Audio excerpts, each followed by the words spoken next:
Schizophrenia रोग भले ही साधारण सा दिखता हो, लेकिन ये रोग साधारण नहीं है। सीजोफ्रेनिया रोग से देश भर में करीब 1.5 करोड़ लोग ग्रसित हैं। ये साधारण सा दिखने वाला रोग धीरे धीरे बढ़ने लगा है।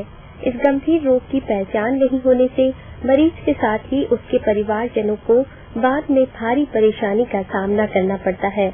वर्ल्ड सीजोफ्रेनिया दिवस के मौके पर आयोजित हुई सेमिनार में मनोरोग चिकित्सक डॉक्टर सुशील खेराड़ा ने बताया कि इस रोग के पनपने के साथ ही लोगों में कई भ्रांतियां फैली हुई हैं।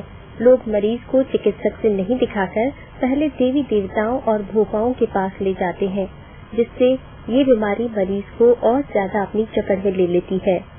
हर लेवल पे इसके दुष्परिणाम है, पारिवारिक लेवल पर, पर्सनल लेवल पे और पूरे देश के लेवल पर, क्योंकि इससे आदमी बिल्कुल अनप्रोडक्टिव हो जाता है। उससे समाज में वो कुछ भी अपना योगदान नहीं कर पाता है।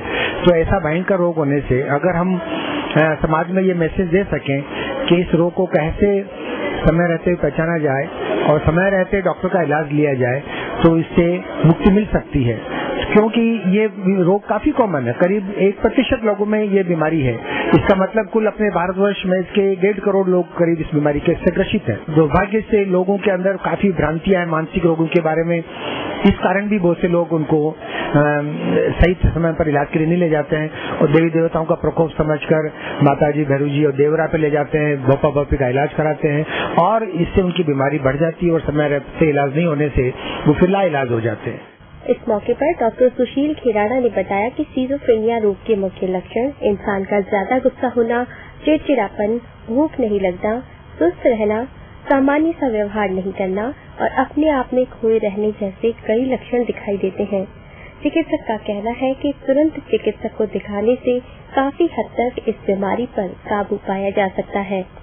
इसके जो लक्षण हैं, सबसे पहले मैं कहना चाहूंगा कि शुरू में इसके लक्षण बहुत ऐसे होते हैं जिनका पता नहीं लगा सकते। जैसे व्यक्ति पहले से सुस्त हो जाता है, उसमें काम करने की क्षमता कम हो जाती है। अगर जैसे ये अगर 15 साल का बच्चा है तो पढ़ने में उसकी रुचि कम हो जाती है, तो घर वाले ऐसा सोचते हैं कि ठीक है इसका रुचि नहीं है, थोड़े दिनों के बाद ठीक हो जाएगी, या उसको लगता है कि इसका मन किसी दूसरे कारण से नहीं लग रहा है, तो वो ये नहीं सोचते कि इसका व्यवहार में परिवर्तन जो है मानसिक रोग के कारण, वो ये सोच के मान लेते हैं कि ये दूसरे कारणों से है, इसलिए उसको रोग नहीं पहचान पाते। और रोग जब 1-2 साल बाद इसके दूसरे लक्षण आते हैं, जैसे वो शकी होने लगता है, गुस्सा करने लगता है, चिड़चिड़ा हो जाता है, नींद नहीं आती है, भूख नहीं लगती है और शक की बातें करने लगता है, वहम करने लगता है और उसको लगता है कि मेरा कोई दिमाग पढ़ रहा है, दिमाग कंट्रोल कर रहा है, मेरे विचार कोई पढ़ रहा है, कोई मेरे को गाइड कर रहा है, कोई मेरे को आवाजें सुनाई दे रही है जो मेरे को कुछ करने को कह रही है, जबकि वो वास्तविक आवाजें नहीं होती है, उसको केवल भ्रमित आवाजें।